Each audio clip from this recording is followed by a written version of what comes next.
이제 우리 다 같이 찬송가 435장 부르겠습니다.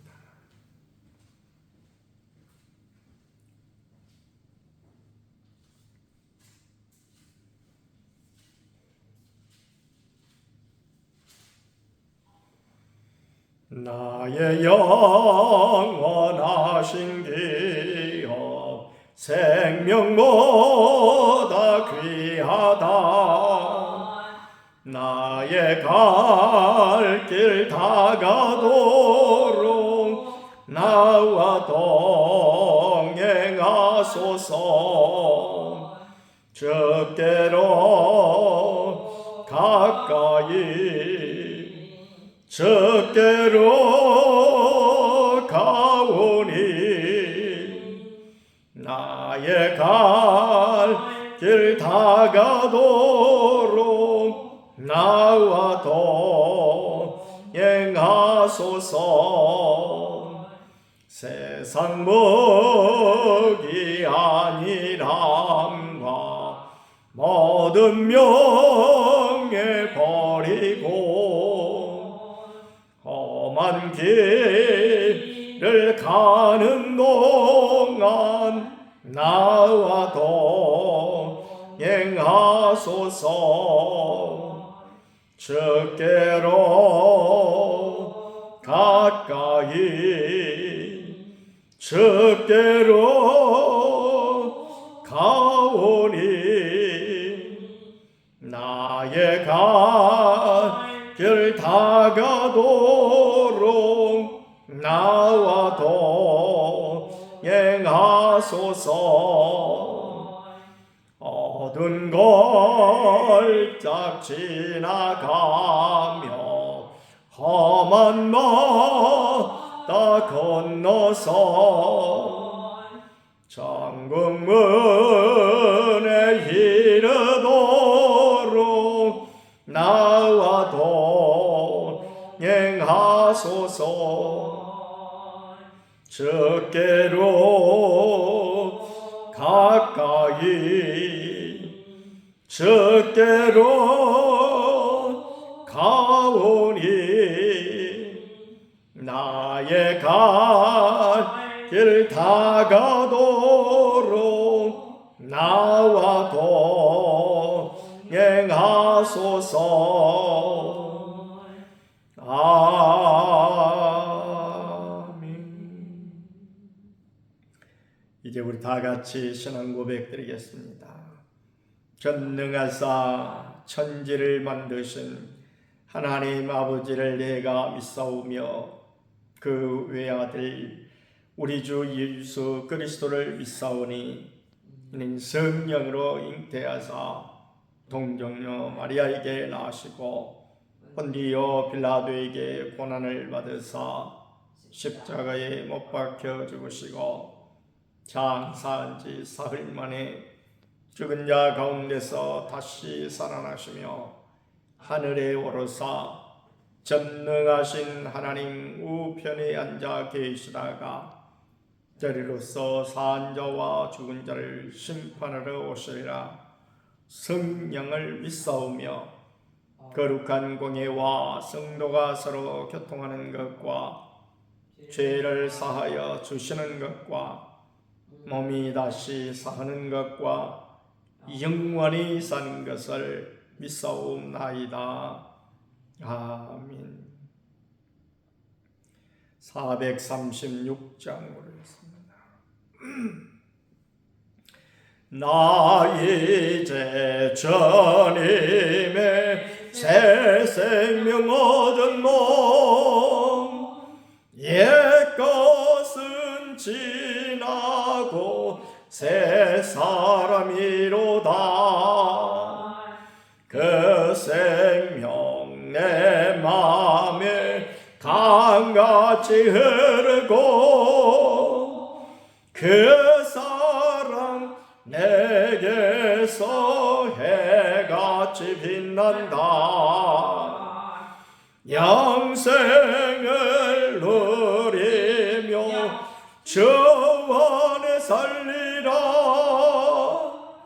오늘도 내일도 주와 함께 살리라.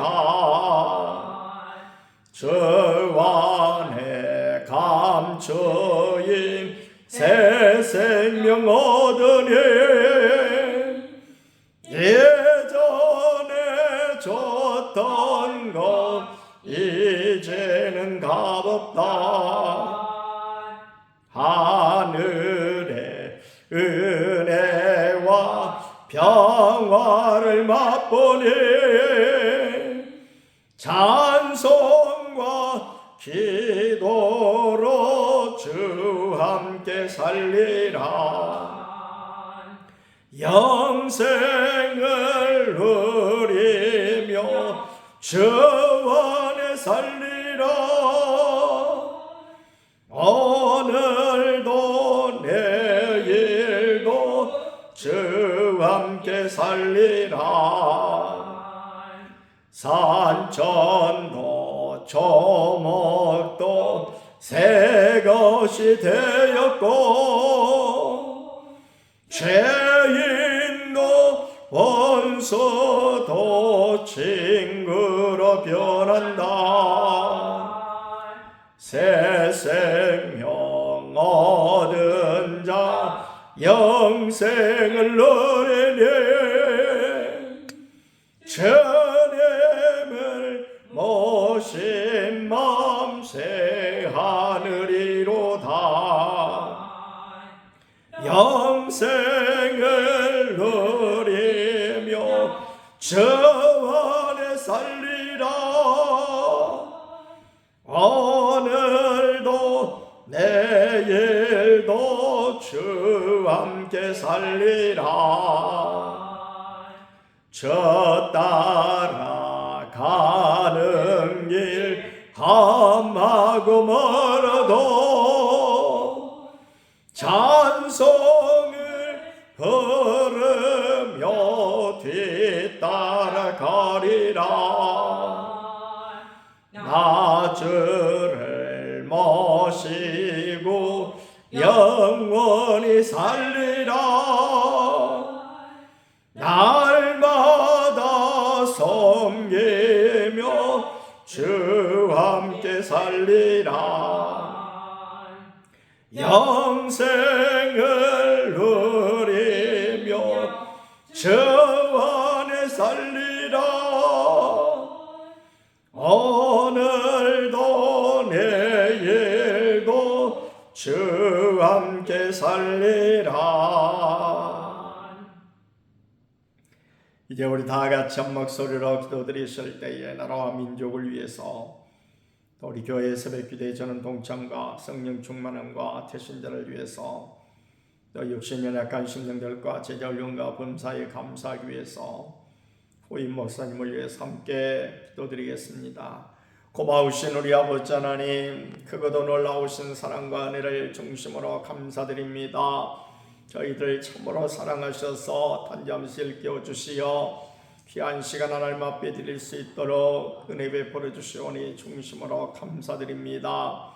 참으로 좋으신 우리 주님, 새벽에 저희들의 부르짖음을 들으시었고 또한 간구위에 친히 역사해 주시기를 원하옵나이다.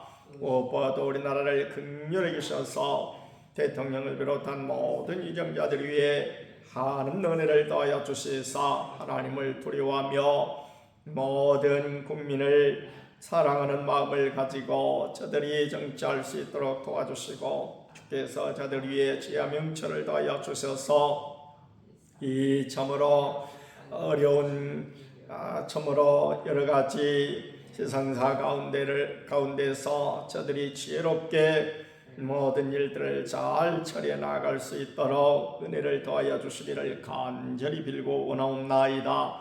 이 땅에 세우신 교회들을 기억하시고 모이게 힘쓰고 기도하게 힘쓰며 서로 사랑하고 복음을 전하게 힘쓰는 아름답고 복된 교회들이 다 되게 하여 주옵소서. 특별히 오늘 사랑교회에 함께하여 주셔서 새벽을 깨워주시사 온 식구들이 새벽 시간에 일어나 우리 하나님 앞에 기도하고 우리 하나님 앞에 부르짖으며 주를 가까이 하는 복된 성도들이 되어줄 수 있도록 은혜 베풀어 주시기를 간절히 빌고 원하옵나이다. 주께서 참으로 성령으로 충만케 하여 주셔서 악한 세상 가운데서 영적인 전투에서 늘 승리케 하여 주옵시고, 또한 하나님 아버지 우리에게 맡겨주신 귀한 사명을 따라 살아가는 아름답고 복된 사명자들이 다 되게 하여 주시기를 간절히 빌고 원하옵나이다. 자신과 가정과 자녀들과 교회 하나를 위하여 부르짖을 때에도 때마다 시마다 도우신 우리 아버지 하나님 도우시옵시사 놀랍게 응답해 주시기를 간절히 빌고 원하오며, 우리 태신자를 위하여 간구드릴 때에 주께서 저들을 불쌍히 여기시고 긍휼히 여기시사 주님 전으로 인도하여 주옵시고, 하나님 아버지 주님을 영접하고 생명을 얻되 더 풍성히 얻는 소중한 은혜가 있게 하여 주시기를 간절히 빌고 원하옵나이다.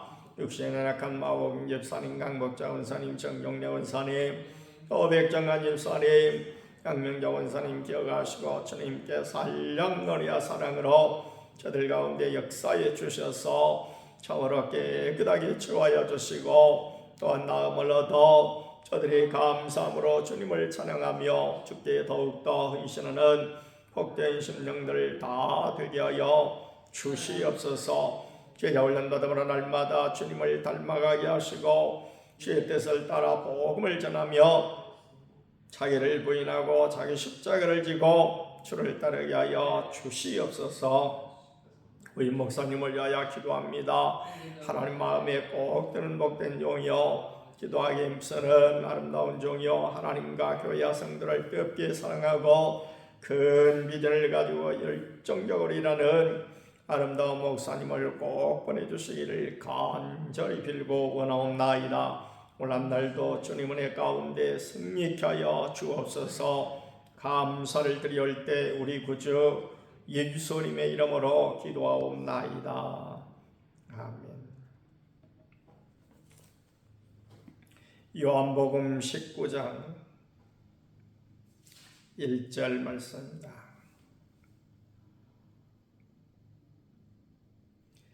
이에 빌라도가 예수를 데려다가 채찍질하더라. 군인들이 가시나무로 관을 엮어 그의 머리에 씌우고 자색옷을 입히고 앞에 가서 이르되 유대인의 왕이여 평안할지어다 하며 손으로 때리더라. 빌라도가 다시 밖에 나가 말하되 보라, 이 사람을 데리고 너희에게 나오나니 이는 내가 그에게서 아무 죄도 찾지 못한 것을 너희로 알게 하려 함이로라 하더라.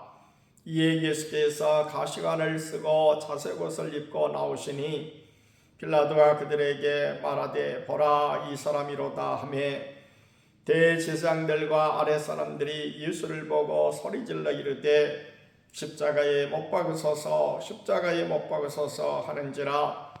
빌라도가 이르되 너희가 친히 데려다가 십자가에 못 박으라. 나는 그에게서 죄를 찾지 못하였노라. 유대인들이 대답하되 우리에게 법이 있으니 그 법대로 하면 그가 당연히 죽을 것은 그가 자기를 하나님의 아들이라 함이니이다. 빌라도가 이 말을 듣고 더욱 두려워하여 다시 관장에 들어가서 예수께 말하되 너는 어디로부터냐 하되 예수께서 대답하여 주지 아니하시는지라. 빌라도가 이르되 내게 말하지 아니하느냐? 내가 너를 놓을 고난도 있고 십자가에 못 박을 고난도 있는 줄 알지 못하느냐? 예수께서 대답하시되 위에서 주지 아니하셨더라면 나를 해야 할 고난이 없었으리니 그러므로 나를 내게 넘겨준 자의 죄는 더 크다 하시니라. 이러므로 빌라도가 예수를 놓으려고 힘썼으나 유대인들이 소리질러 이르되 이 사람을 놓으면 가이사의 충신이 아니니이다. 무릇 자기를 왕이라 하는 자는 가이사를 반역하는 것이니이다. 빌라도가 이 말을 듣고 예수를 끌고 나가서 돌을 깐 뜰 히브리 말로 가바다라에 있는 재판석에 앉아 있더라. 이날은 6월절의 준비일이요 때는 제6시라. 빌라도가 유대인들에게 이르되 보라, 너희 왕이로다. 그들이 소리지르되 없이하소서, 없이하소서. 그를 십자가에 못 박히게 하소서. 빌라도가 이르되 내가 너희 왕을 십자가에 못 박으랴. 대제사장들이 대답하되 가이사 외에는 우리에게 왕이 없나이다 하니 이에 예수를 십자가에 못 박도록 그들에게 넘겨주니라. 아멘.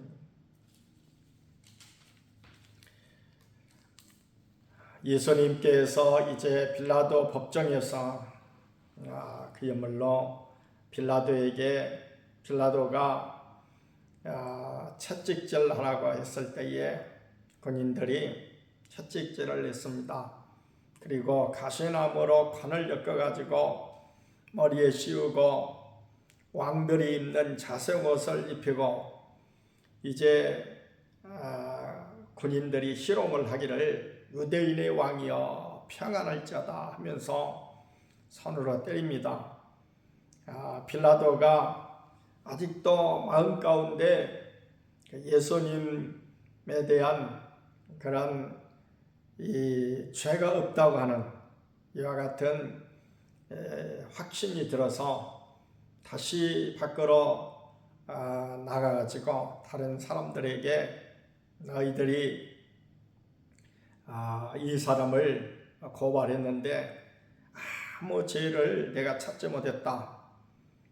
그러면서 그야말로 예수님을 이제 왕처럼 꾸며가지고 다른 사람에게 내비쳤습니다.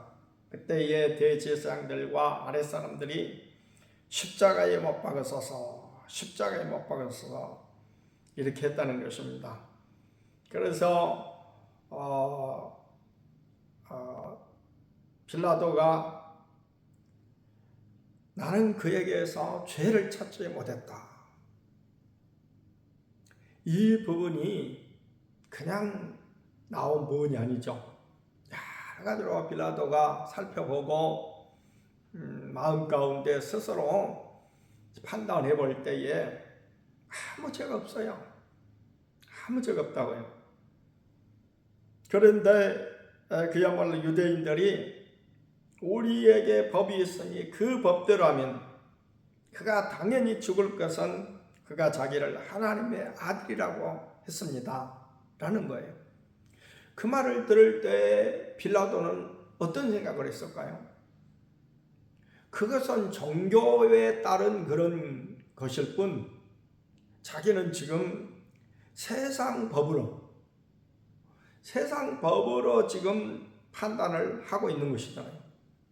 세상 법으로 판단했을 때 죄가 하나도 없어요. 그것은 죄가 될 수가 없어요. 세상 법으로는. 그렇기 때문에 빌라도는 더욱더 두려워했다 그랬습니다. 그럼에도 불구하고 빌라도는 어떻게 합니까? 군중들에 의해서 그야말로 어쩔 수 없이 예수님을 놔버리고 그들에게 넘겨버리고 맙니다. 그래서 그야말로 12절 보니까 이러함으로 빌라도가 예수를 놓으려고 힘썼으나 그러나 그야말로 예수님을 끝내는 저들에게 넘겨버리고 말았다. 오늘도 우리가 주시할 그와 같은 말씀이 있습니다.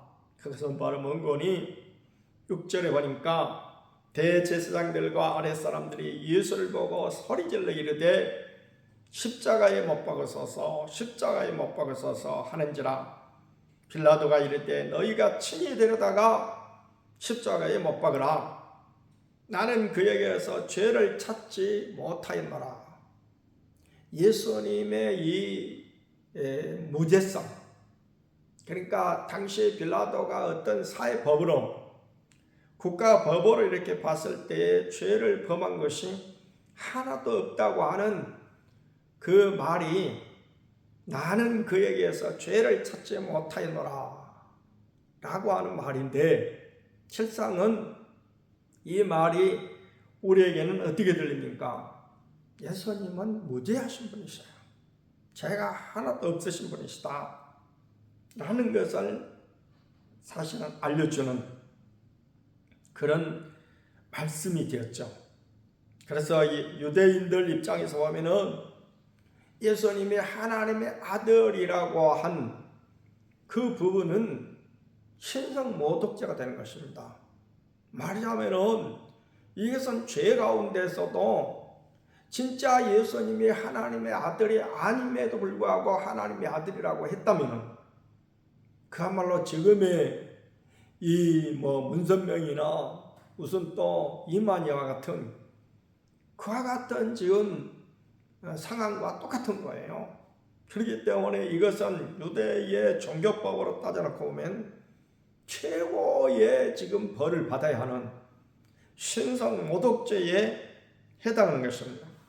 그런데 어찌해서 유대인들은 예수님이 하나님의 아들이라고 하는 것을 죄로 그들은 정죄를 하게 됐을까요?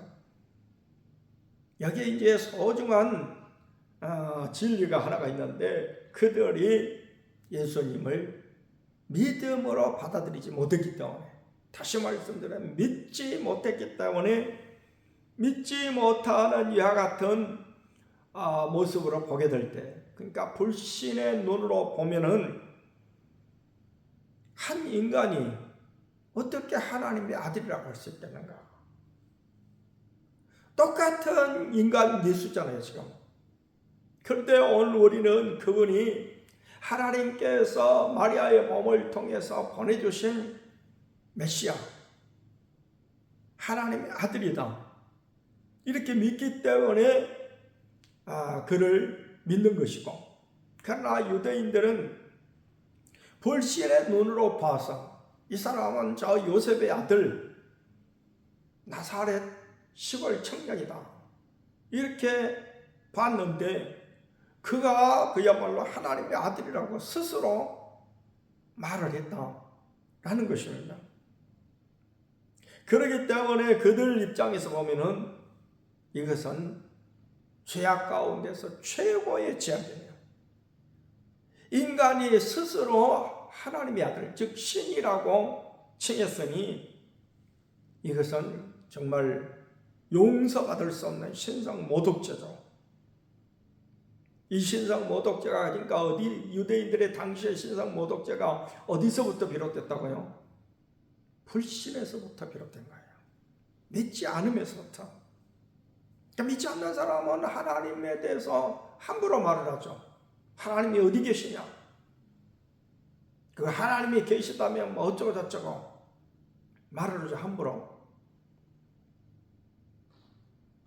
이게 전부 다 알고 보면은 어디에서부터 비롯된 죄악입니까? 다 믿지 못하면서부터.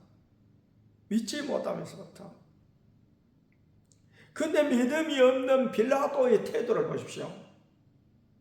빌라도가 8절에 보니까 이 말을 듣고 더욱 두려워요. 아니 저가 하나님의 아들이라고 했다. 빌라도의 눈앞에 지금 서 계신 예수님은 어떤 모습입니까? 그냥 한 인간의 모습이에요 지금. 그럼에도 불구하고 지금 믿음이 없는 빌라도의 눈에는 그 말을 들을 때에 혹 그럴 수도 있겠다 싶으니까 두려움이 그에게 임한 거예요. 진짜 이 사람이 하나님의 아들이라면 어찌 될까? 근데 유대인들은 전혀 그런 태도가 아닙니다. 유대인들은 전혀 불신의 눈으로 보니까 예수님은 하나의 촌사람에 불과한 이런 사람으로서 마치 오늘날 이단자들이 말한 같이 내가 신이다 라고 말하니 용납할 수가 없습니다. 여기서 두 가지 큰 주제가 나오죠. 하나는 믿음이 없을 때 어떤 현상이 벌어지는가 라는 것을 볼 수가 있고, 또 하나는 아까도 말씀드렸습니다만 빌라도가 판정하기를 나는 그에게서 죄를 찾지 못하였노라 라고 하는 예수님의 어떤 무죄성, 이것이 지금 드러나고 있습니다. 요한은 이 부분을 통해서 이 두 부분을 부각시킴으로써 무지하신 우리 주님은 하나님의 아들이시고, 그리고 그는 죄가 하나도 없음에도 불구하고 우리 죄를 대신해서 지금 십자가에 달리시기 위해서 지금 그야말로 세상 사람들, 유대인들에게 넘겨지게 됐다라고 하는 부분을 사도 요한은 지금 고발하고 있는 것입니다.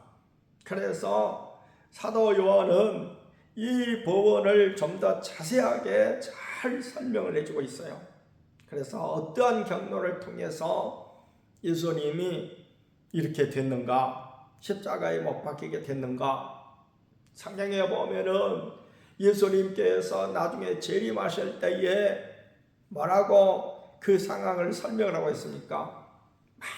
많은 사람이 예수님이 저 하늘에서 공중에서 내려오시는 이와 같은 모습을 볼 것이다 했는데, 그 부분에서 이 지금 상황을 다시 그때 다시 부각시키고 있습니다. 그 말씀이 무슨 말씀인가 하니 그를 찌른 자들도 볼 것이요 그랬습니다. 그러니까 여기서 찌른 자라는 것은 뭡니까? 물론 창으로 허리를 찌른 이런 군병도 있었습니다만은 이 전체적인 이 모습, 예수님을 그야말로 죽이는 이 모습을 그를 찌른 자도 볼 것이요 라고 하는 한마디 표현으로서 다 그야말로 그때 당시에 예수님을 조롱했던 사람들, 예수님을 죽였던 사람들, 침뱉고 뺨을 때리고 했던 사람들, 이 모든 불신자들도 볼 것이요 라고 하는 말씀이죠. 무죄하신 예수님으로 세상 법정에서도 판정이 난 예수님은 정말로 무죄하신 분이십니다. 그 주님이 어떻게 이렇게 모든 죄를 다 덮어 쓰고 십자가에 못 박히는 그런 처참한 그야말로 이 형을 받게 됐습니까? 이것은 그야말로 그를 찌른 자들이 있었기 때문입니다. 다시 말씀드리면 불신자들, 예수님을 제대로 믿지 못한, 하나님을 제대로 믿지 못한, 하나님의 말씀을 제대로 믿지 못한 그런 사람들에 의해서 우리 주님께서 그런 사람들을 또 바꾸면은 그런 사람들의 죄를 담당하시기 위해서 십자가에 못 박히도록 그들에게 넘겨진 예수님이신 것입니다. 그래서 우리 예수님은 무죄하신 분이심에도 불구하고 우리 죄를 사해 주시기 위해서 우리의 죄를, 우리가 마땅히 받아야 될 그 죄악의 형벌을 친히 받으시고 십자가에 못 박히도록 그들에게 넘겨준 바 되는 그런 예수님이 되셨다고 하는 사실을 이 아침에 한번 생각해 봄으로써 내 죄의 무게가 얼마나 큰가, 예수님이 받으신 그때 당시의 죄의 형벌은 모두 다 우리들의 죄입니다. 우리가 받아야 될 것과 같은 형벌입니다. 우리가 받아야 될 형벌을 대신 받으시고 우리에게는 그야말로 그런 죄의 저주 가운데서 풀려나서 그야말로 행복한 삶을 살 수 있도록, 죄 없는 사람이 누리는 그와 같은 여러 가지 특권을 누릴 수 있도록 은혜 베풀어 주셨다고 하는 사실을 생각해 볼 때, 십자가에 달리신 예수님, 십자가에 달리신 주님의 그 놀라우신 은혜와 사랑을 기억하면서 오늘 한 날도 주님 앞에서 생활하는 복된 심령이 되시기를 주의 이름으로 축원합니다. 함께 기도드리겠습니다. 거룩하시고 자비로우신 하나님 아버지, 우리 주님께서는 아무 죄가 없으시다고 하는 사실을 빌라도의 입을 통해서 다시 한번 이렇게 고백하게 되어졌습니다마는, 그러나 정말 그들을 주님을 믿지 못하는 대제사장들과 유대인들에 의해서 그는 친히 십자가에 못 박히도록 내주심을 당하는 그와 같은 비참한 상황 가운데 놓이게 됐습니다.